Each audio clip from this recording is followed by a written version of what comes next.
बघा, आई काय करते? आई आपल्या लेकराचे हित वाचते. आई कुठेही असू द्या, आईचं चित्त कुठं असतं? आपल्या लेकरापाशी असतं. बघा महिला मंडळ, गाई जरी रानात चरत असली ना तरी गाईचं चित्त कुठं असतं? बोला ना. तुम्ही लय गप्प गप्प बसलाय का? तुम्हाला लाडक्या बहिणीचे पैसे भेटले नाहीत काय? हा, मला तर भेटले बाबा. तुम्हाला भेटले ना? मग बोलतं व्हा. बघा, गाई जरी रानात चरत असली ना तरी गाईचं चित्त कुठं असतं? आपल्या वासरापाशी असतं. नाना गाई जरी डोंगरी परी चित्त बांधिली वस्सा घरी. गाई जरी रानात चरत असली ना तरी गाईचं चित्त कुठं असतं? आपल्या वासरापाशी असतं. घार जरी आकाशात हिंडत असेल ना तरी घारीचं चित्त कुठं असतं?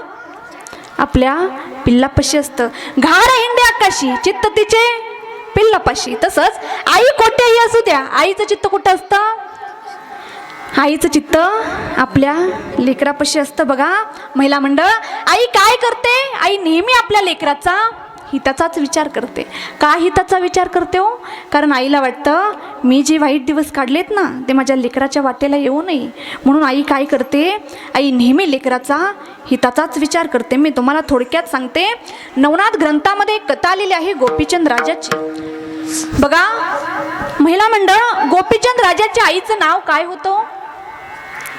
गोपीचंद राजाच्या आईचं नाव काय होतं? म्हणाव ताई, आम्हाला त्यातलं काय विचारू नका, आम्हाला टीव्हीतलं विचारा, आम्हाला मालिकेतलं विचारा, आम्हाला पिक्चरमधलं विचारा, आम्ही लगेच सांगतो. बघा ना, संस्कार कसे होणार लेकरांवरती? अरे आपलं जर लेकरू लहानपणी रडायला लागलं तर आपण त्याच्या हातामध्ये काय देतो? काय देतो? वा, हुशार आहेत तुमची मुलं. काय देतो हातामध्ये?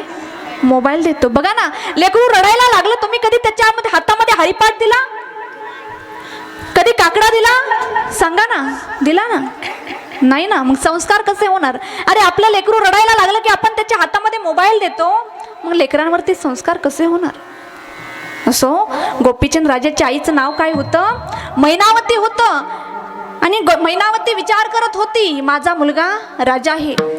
गोपीचंद राजाला नुसत्या चंदनाने 700 राण्या आंघोळ घालायला होत्या. किती? 700 राण्या नुसत्या चंदनाने आंघोळ घालायला होत्या. आणि गोपीचंद राजाची आई मैनावती विचार करत होती, माझा मुलगा राजा आहे, राजा तिथे रंक ठरलेला आहे. प्रजेनं केलेलं पाप राजाला भोगावं लागतं, पत्नीनं केलेलं पाप पतीला भोगावं लागतं, शिष्याने केलेलं पाप गुरुला भोगावं लागतं. माझा मुलगा काय आहे? राजा आहे. त्याला काय आहे? शेवटी नरकाचीच प्राप्ती आहे. तेव्हा गोपीचंद राजाची आई मैनावती रडत होती, डोळ्यामधून अश्रू येत होते आणि ते अश्रू गोपीचंद राजाच्या खांद्यावरती पडले. गोपीचंद राजाने वर पाहिलं आणि आई रडत होती. गोपीचंद राजा पळत पळत आपल्या आईजवळ गेला आणि आईला म्हणाला, आई का ग रडतेस? आई का ग रडतेस? आई तुला ह्या राज्यामध्ये काय कमी पडलं सांग ना, तुला कोणी काही बोललं का ग आई?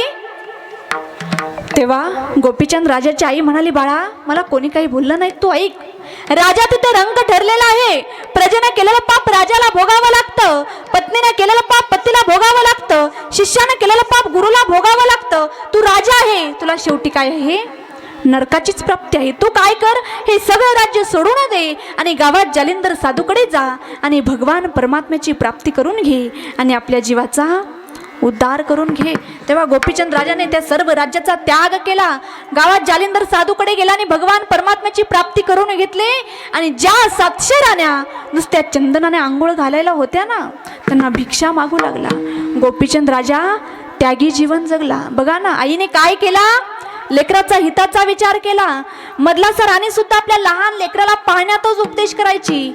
हा देह नाशिवंत मलमूत्राचा बाधा, वरी चर्म घातले गा कुर्म कीटकांचा साधा, रवरवती दुर्गंधी अमंगतेचा बाधा. बघा, मधला राणी सुद्धा आपल्या लहान लेकराला उपदेश करायची. हा देह कसा आहे? नाशिवंत आहे. आई काय करते? आई नेहमी आपल्या लेकराचा काय करते? हिताचाच विचार करते. म्हणून हंबरुनी हंबरुनी हंबरुनी वासराले चाटते जवागाय, तवा मले तिच्या मध्ये दिसते माझी माय, दिसते माझी माय फणक